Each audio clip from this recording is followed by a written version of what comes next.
Am I the asshole for telling a coworker that I'll go to HR if they keep pushing the Christmas adopt a family on me? My job has adopted a family for Christmas, and there are many options to choose from to get each adult and child. The gift options have started to fly off the board. Cool, but apparently someone has noticed that I haven't been joining in the conversation about what option they chose or what to buy a teenage boy/girl. I was asked if I chose something off the board, and I simply replied that I don't celebrate Christmas. Said coworker then said that it didn't matter if I celebrated or not, that it was a time for giving and we should help those who can't do for themselves. Now little background on me. I grew up extremely poor, as in when these holidays came around, it was nothing but misery for my siblings and I. Thanksgiving was just normal dinner for us unless we were forced to visit family, and we rarely got anything for Christmas. My mom felt that we needed to be around family during the holidays, so we were always forced to go over family's houses for Christmas and watch the kids have everything we never had. Some of my worst childhood memories were waking up on Christmas Day to nothing. We never had a tree or presents to put under it. Always having to hear my younger siblings cry from disappointment, and then being forced to go over a cousin's house and watch them open their gifts. Watching them get the things I always wanted and toss them aside to never look at them again. Being asked what I got for Christmas and trying to decide to lie to not embarrass my mom or be honest and have them pity us is not something a child should do. At some point my mom signed us up for these adopt a family/fire truck to bring gifts/whatever charity you could think of, just like the one my job is doing. She did for years, I know, as I was usually with her when she signed us up,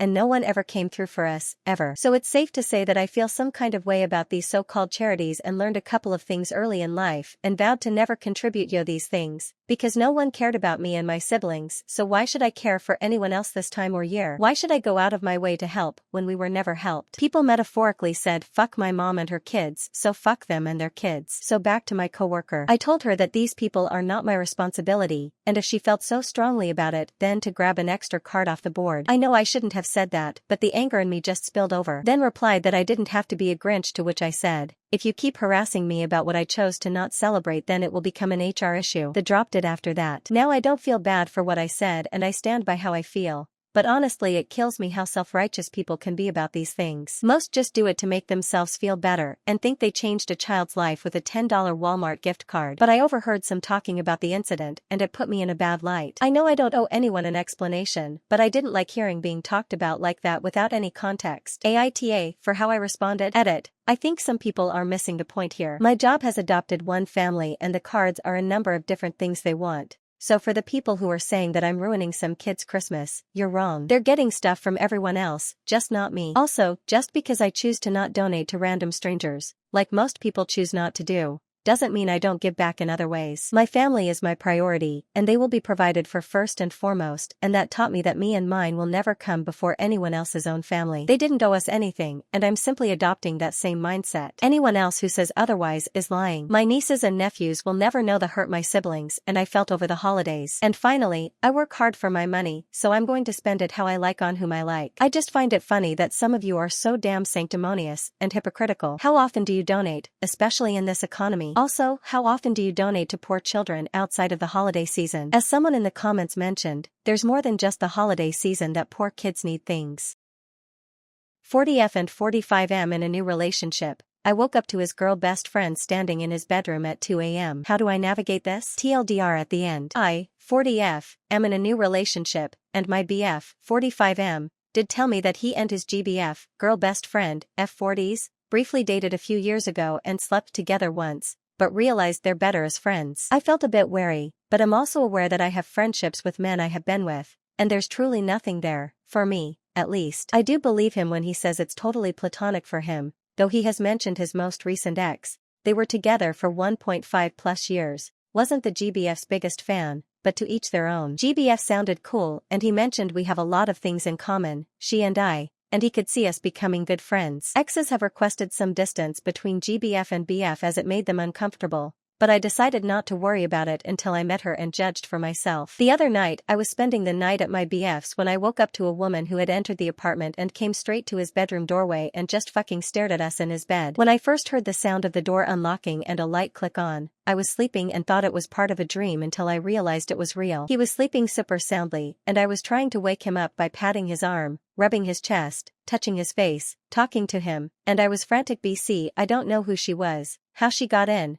and why she was there at 2 a.m. She just stared for a few minutes and he was having a hard time waking up. By the time I finally was able to wake him up, she was gone. The only thing she said was, "Sorry for disturbing you." Understandably, it takes him a few minutes to get his bearings. I describe the woman, he states who it sounds like, then shows me a pic, it's GBF. He checked his calls and texts, and the last time she texted him was the day before. A few minutes later, she was blowing up his phone and he finally answered, and she said something about being scared and needing to talk to him. He told her off and ended the call, but she continued to call and text for the next hour and was pissed that he wouldn't come out and talk with her. She has a BF, and she obviously knows about me. BF and I live about 1.5 hours apart, so I was there for about an hour after this happened. When I told him I was going home, I wanted to make sure I was okay to drive and I was just stunned and trying to process this and I didn't know where she was and I was scared to run into her. He reached out to me the next day in the late morning and early afternoon, not sure if I wanted to talk to him or not. As it turns out, she let herself in for the first time ever, having not called or texted first, to tell him she's in love with him and wanted him to choose her over me. He was shocked, but laid his boundaries out,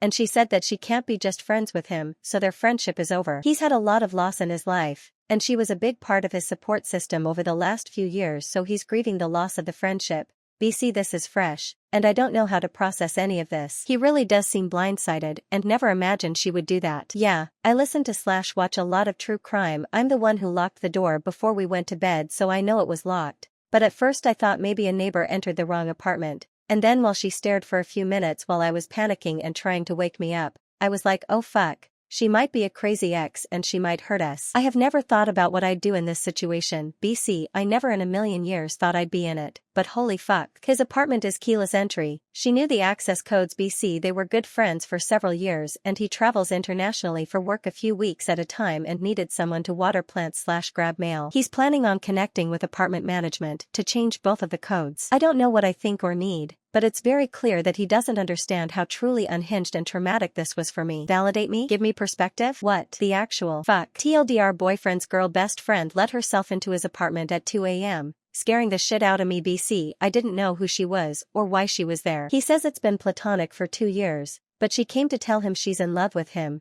They briefly dated a few years ago. I know most people would break up immediately, but those were her actions, and he never expected it. BC, she hasn't done that before. This is the first red flag I've seen from him. How do I process this and possibly move forward? Do I end it or do we pump the brakes? I'm aware that most people are the rule, not the exception, but I feel like he's being honest and I don't know if I'm being too trusting. Edit. Clarifications. Okay, the biggest glaring clarification is that I labeled her GBF. BC, it's easier to say than explain the whole thing. She is not among those few that he considers his best friends, but she was the closest female friend he had. I think we are both still shocked that it happened. She was a safe friend for him up until that happened, and I'm sure it's a mindfuck to come to terms with how big of a deal it is. He took her at her word that they were just friends. He plans on talking to his therapist and his friends, and I'm talking to mine too. He broke things off with her. BC, of incompatibilities, I don't know if he named them all to her, but for him, it has been absolutely only platonic since they decided to become just friends after. Exes asked for distance between them is really that 118mo relationship, or so.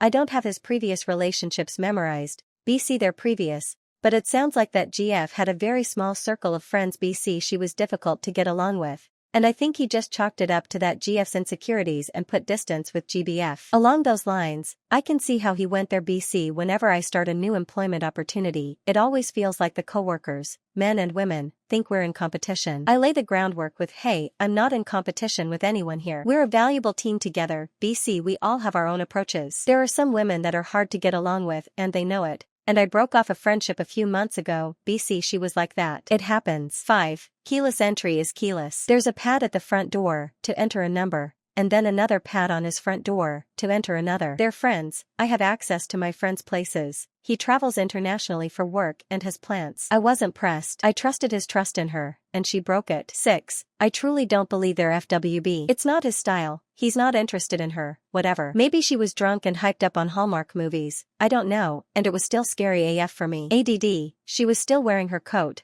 completely zipped up, and her shoes. If you're banging someone on the reg, you're not coming to the bedroom with a coat and shoes still on. 7. I don't think he's gotten to the point of realizing that she might have snuck in other times. I told him I feel violated and he should too. He's a science guy, so he's very methodical and rational, and I think he's so shocked and pissed by what she did, he literally doesn't know what to say. 8. He's changing the codes. I said that already, in the novel.